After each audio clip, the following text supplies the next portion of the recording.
दीपू जल्दी चलो, नदी किनारा आ गया। नदी की तरफ बिल्कुल भी मत देखना, और कुछ भी सुनाई दे ध्यान मत देना। पिताजी नदी का किनारा आने पर इस तरह से क्यों डर गए? ये दोनों नदी किनारे से गुजर रहे थे, तभी पानी की आवाज आने लगी, जिसे सुनकर पिता ठिठक सा गया, लेकिन उसने नदी की तरफ नहीं देखा। तभी दीपू ने नदी की तरफ देखा। एक नाव किनारे की तरफ आ रही थी। उस नाव पर कौन बैठा था ये नजर नहीं आ रहा था। जैसे जैसे वे किनारे पर आई तो दीपू ने देखा वो एक औरत थी जिसका आधा चेहरा घूंघट से ढका हुआ था। किनारे पर आकर वो रुक गई और हाथ के इशारे से दीपू को बुलाने लगी। पिताजी, वो हमें बुला रही है। ये सुनकर पिता बुरी तरह डर गया। मैंने कहा था ना, उसकी तरफ मत देखो, अब भागो जल्दी से। ये दोनों अब वहां से तेज तेज भागने लगे और वो नाव वाली औरत वहीं खड़ी रह गई।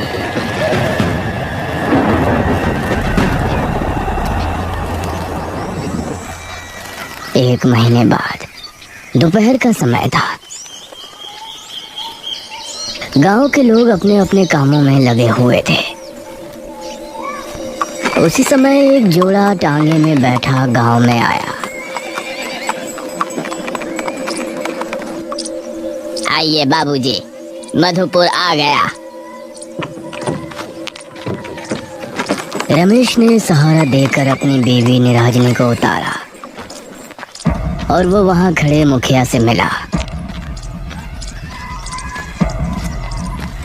जी, क्या आप ही मुखिया जी हैं? हाँ, मैं ही यहाँ का मुखिया हूँ। मुखिया जी, ये कौन है? ये मेरे बचपन के दोस्त भानु प्रताप का बेटा रमेश है। पेशे से लेखक है। बहू गर्भान्य है तो शहर के करीब रहना चाहते हैं। अब हमारा गांव तो शहर के बहुत करीब है ना, इसलिए ये आज से यहीं रहेगा।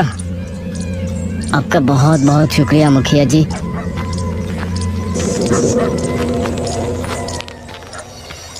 रमेश और निराजनी एक घर में रहने लगे जो नदी के करीब ही था।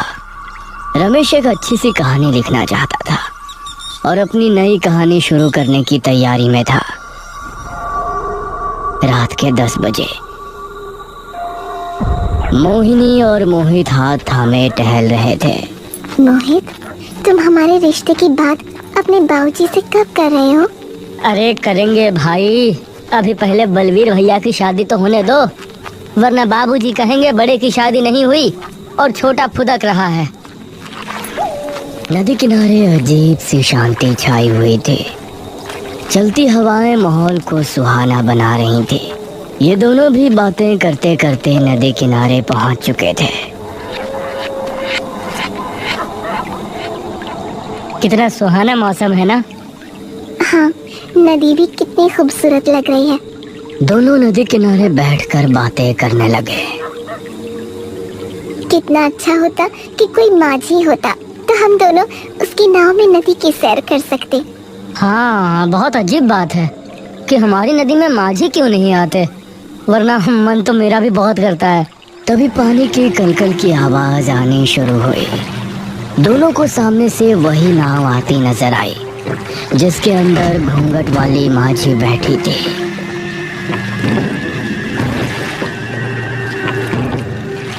अरे वाह, ये तो बहुत अच्छा हुआ। वो देखो, माझी आ रही है। माझी किनारे पर आ गई और उसमें बैठी औरत शांत रही।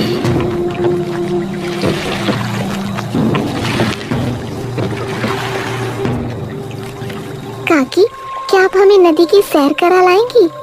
इस पर उसने हाँ में सिर हिलाया। अरे वाह, चलो। दोनों एक एक करके उसकी नाव में बैठ गए और फिर उस औरत ने नाव चलाना शुरू किया। धीरे धीरे नाव आगे बढ़ रही थी। पानी की आवाज बहुत ही मधुर लग रही थी और ये दोनों बहुत खुश थे। मोहिनी ने पानी हाथ में उठाकर मोहित पर फेंका। ये लो। अरे, तो मोहित ने भी वही क्रिया दोहराई और फिर दोनों हंसने लगे। नाव अब नदी के बीचों बीच थी और वो माझी बिल्कुल चुपचाप नाव चला रही थी। ये कुछ बोल क्यों नहीं रही है? जी क्या आप सच में कोई माझी है या फिर आप भी हमारी तरह शहर को निकली हैं? ये सुनकर वो औरत तेज तेज चप्पू चलाने लगी। नाव की रफ्तार बढ़ गई और ये दोनों शांत भाव से उसको देखने लगे। तभी हवा चली और उसके चेहरे से घूंघट हट गया। उसकी चाल, चमकती आंखें और भयानक चेहरा जैसे ही इन दोनों ने देखा तो इनके डर का ठिकाना नहीं।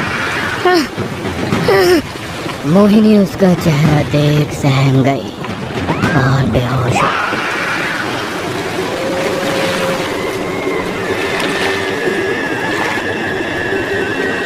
कुछ देर बाद मोहिनी की आंख खुली तो वो किनारे पर अकेली पड़ी थी। उसने इधर उधर देखा और खुद को अकेला पाकर घर की तरफ दौड़ पड़ी।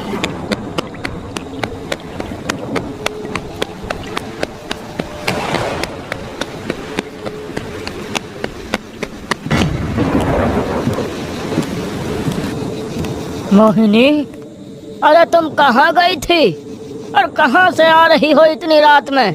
मोहिनी बहुत डर में थी लेकिन अपने पिता को मोहित के बारे में बता नहीं सकती थी, इसीलिए वो चुप ही रही और उसके पिता ने उसे घर के अंदर भेज दिया। उसको मोहित की चिंता हो रही थी। शाम होने पर उसको अजीब अजीब आवाजें सुनाई देने लगी, जैसे कि कोई माझी तेज तेज चप्पू चला रही हो। ये चप्पू की आवाज यहाँ कैसे आ रही है? उसने खिड़की खोलकर देखा तो उसको अपनी आंखों पर यकीन नहीं हुआ। उसने देखा कि सामने वही औरत नाव के अंदर खड़ी है। उसकी माँ उसकी चीख सुनकर वहां पहुंची। क्या हुआ बेटा?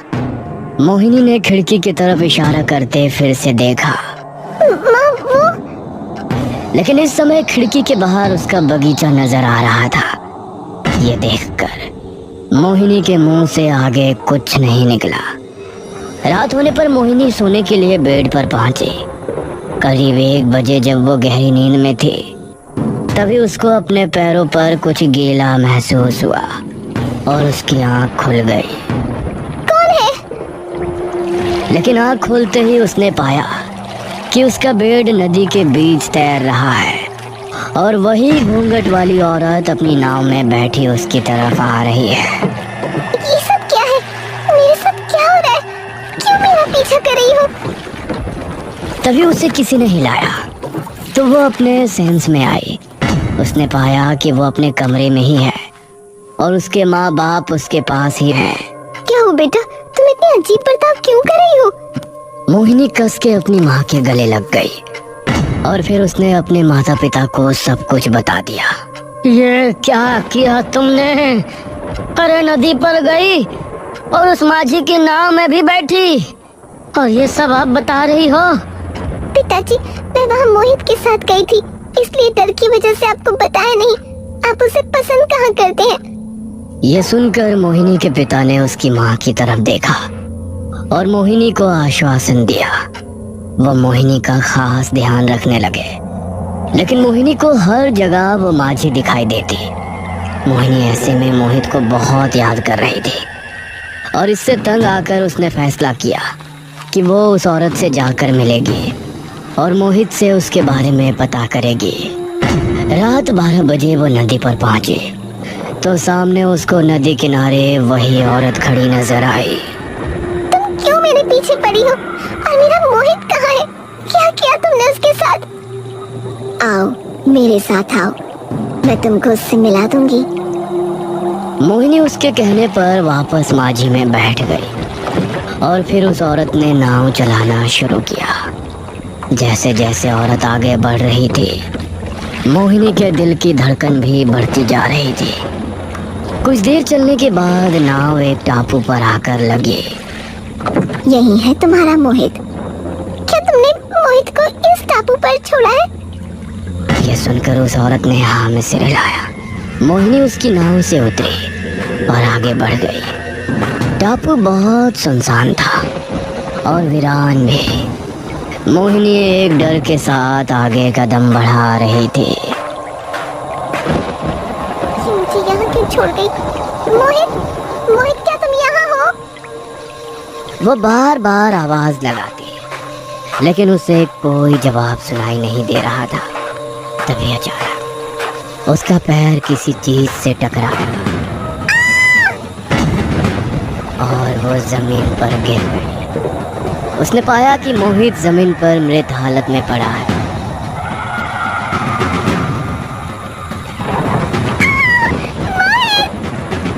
मोहिनी अब चीखती चिल्लाती वहां से वापस नदी की तरफ भागी। तभी वही नाव वाली औरत अचानक से उसके सामने आ गई और भयानक अंदाज में बहुत जोर से चिल्लाई। अगले दिन मोहिनी के गायब होने की खबर गांव में बुरी तरह फैली। मुखिया जी, कुछ गांव वाले और रमेश भी वहां मौजूद थे। इस माझी का शिकार अभी तक कितने लोग हो चुके हैं, पता नहीं हमें उससे कब छुटकारा मिलेगा। मुखिया जी, ये किस माझी की बात कर रहे हैं, आप मुझे बताइए। रमेश, उस नदी के किनारे एक औरत एक माझी है, रात के समय पर नजर आती है और कोई गलती से भी उसकी नाव में बैठ जाता है तो वो गायब हो जाता है या कुछ ही दिनों में उसकी मौत हो जाती है। लेकिन ऐसा क्यों? कौन है वो माझी और वो ऐसा क्यों कर रही है? कई सालों पहले नदी पर बहुत से माझी रहा करते थे। सभी माझी नाव में बैठाकर यात्रियों को दूसरे छोर पर छोड़कर आते थे। उन्हीं माझियों में एक था किशन। किशन की बीमारी के चलते मौत हो गई थी और उसकी मौत के बाद उसकी पत्नी मंजरी बेसहारा हो गई थी। इसीलिए एक दिन वो किशन की नाव लिए नदी पर पहुंची।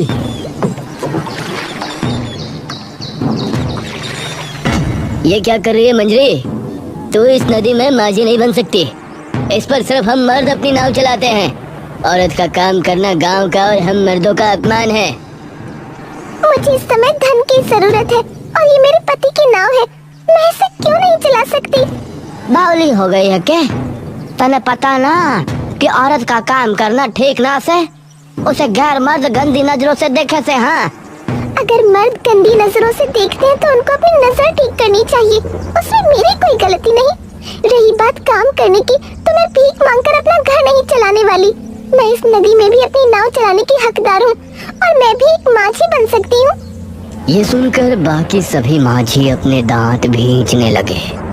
सभी ने मिलकर योजना बनाई और जो भी यात्री नदी किनारे आता वो मंजरी की नाव में उसे बैठने ना देते। आइए भाई साहब, आपको उस पार जाना है, मैं छोड़ दूंगी, सिर्फ 4 आने में। तभी बलबीर आगे आकर बोला, अरे हमारा धंधा को खराब करना चाहती है क्या? उस पर जाने के 6 आने लगते हैं और तू हमारा ग्राहक छीन के 4 आने में ले जाएगी। इसी तरह वो सही दाम लगाने पर भी मंजरी के यात्री छीन लिया करते थे।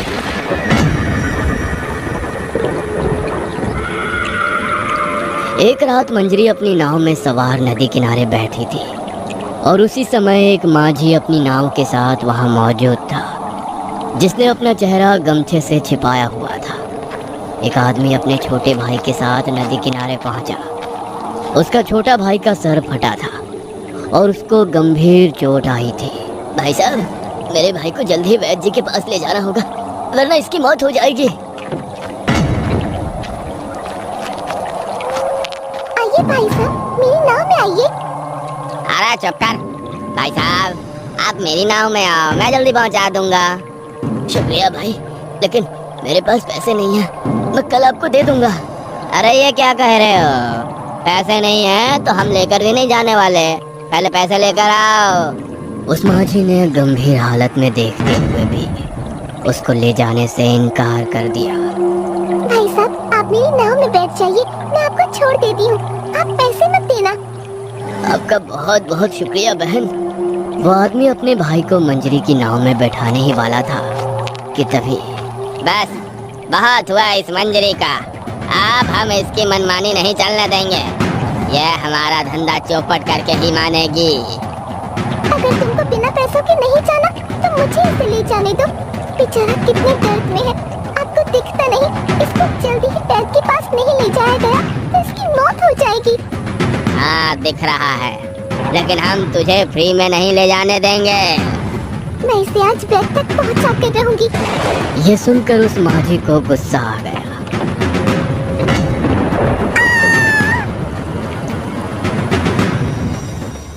ये तो बहुत बुरा हुआ मुखिया जी, फिर आगे क्या हुआ? अगली रात से मंजरी अपनी नाव के साथ नदी किनारे नजर आने लगी और उसने सभी माझियों के दिल में डर का माहौल बना दिया। माझियों को वो अपनी कहानी बताती और उन पर जानलेवा हमला भी करती। इसलिए सभी माझियों ने नदी में नाव चलाना छोड़ दिया। रोजाना रात के समय सिर्फ मंजरी की नाव ही नदी में नजर आती और वो जो भी उसकी नाव में बैठ जाता वो या तो नाव गायब हो जाता या फिर मर जाता। रमेश को मंजरी की दास्तान बहुत दुख भरी लगी। वो एक लेखक था, इसलिए वो मंजरी के बारे में बहुत ज्यादा सोचने लगा और उसी के बारे में उसने लिखना भी शुरू किया। कुछ दिन ऐसे ही गुजर गए। एक रात निराजिनी को लेबर पेन शुरू हुआ। जल्दी से वैद्य को बुला कर लाइए। मैं अभी किसी को बुला कर लाता हूँ।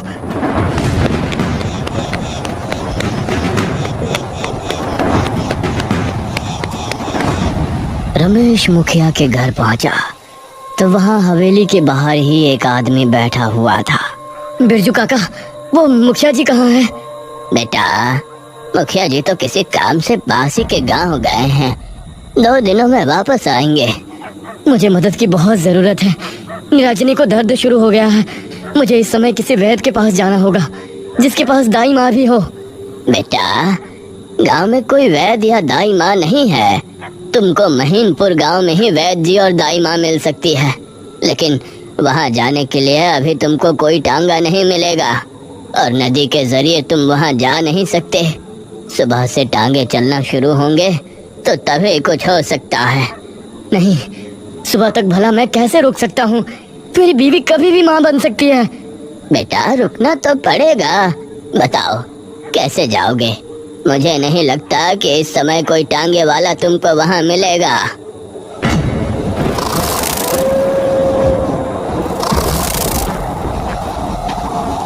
रमेश निराजनी को लेकर सरहद पर रवाना हो गया, जहाँ एक तरफ नदी थी और उसके ऊपर पुल जा रहा था।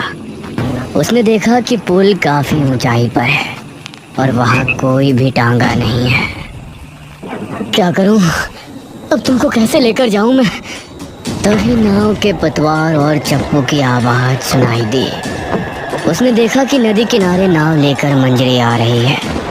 उसे देखकर एक पल को रमेश संट रह गया, लेकिन तभी निराजनी। रमेश को अब कुछ समझ नहीं आया और उसने निराजनी को उठाया। संभल कर निराजनी।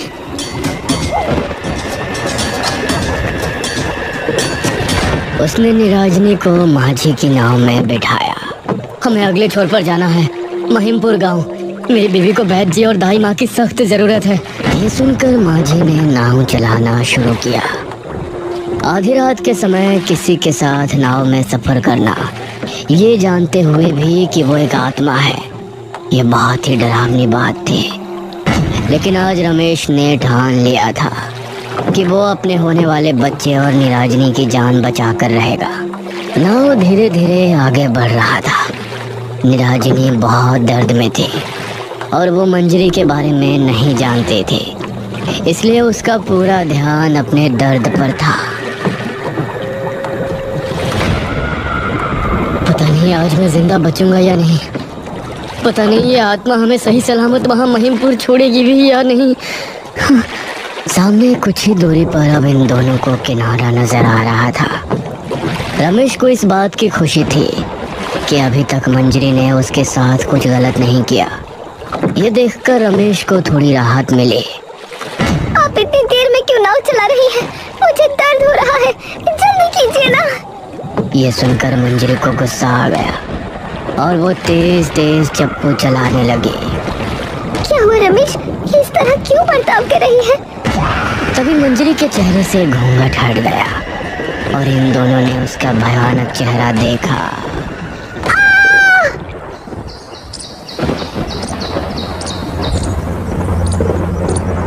अगले दिन गांव में मातम सा माहौल छा गया। सभी लोग रमेश और निराजनी के बारे में अफसोस जता रहे थे।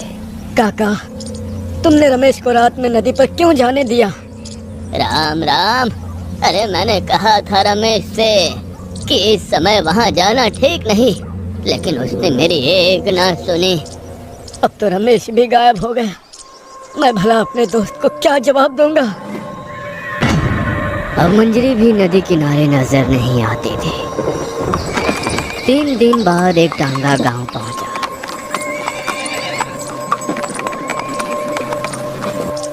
जिसके अंदर से रमेश और निराजनी को उतरता देख सभी हैरान रह गए। अरे रमेश, तुम जिंदा कैसे बच गए? रमेश और निराजनी को उसके बच्चे के साथ सही सलामत देखकर सभी खुश थे, लेकिन ताज्जुब भी थे कि मंजरी की आत्मा ने उनको कैसे छोड़ दिया। मुखिया जी, मैं एक लेखक हूँ और मैं जानता हूँ कि हर आत्मा तब तक ही भटकती है जब तक उसकी आखिरी ख्वाहिश पूरी नहीं हो जाती। मंजरी की आखिरी ख्वाहिश थी उस आदमी को वैद के पास छोड़कर आना, और जब मैं निराजनी को लेकर उसकी नाव पर पहुंचा तो उसको निराजनी में वही इंसान दिखाई दिया। उसने हमें उस पार पहुंचाया और इस तरफ उसकी आखिरी ख्वाहिश पूरी हो गई। अब मंजरी नदी पर कभी नजर नहीं आएगी। ये सुनकर सभी गांव के लोग खुश हुए और गांव का एक आदमी बलबीर भी बहुत खुश था।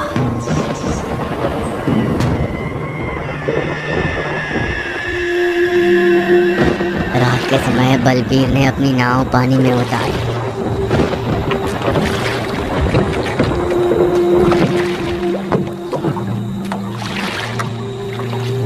उस मंजरी को मारने के बाद इतने सालों बाद नदी में नाव उतारी है। आज तो पूरी रात नदी में घूमता रहूंगा। बलबीर तेज तेज चप्पू चलाने लगा और नाव आगे बढ़ने लगी।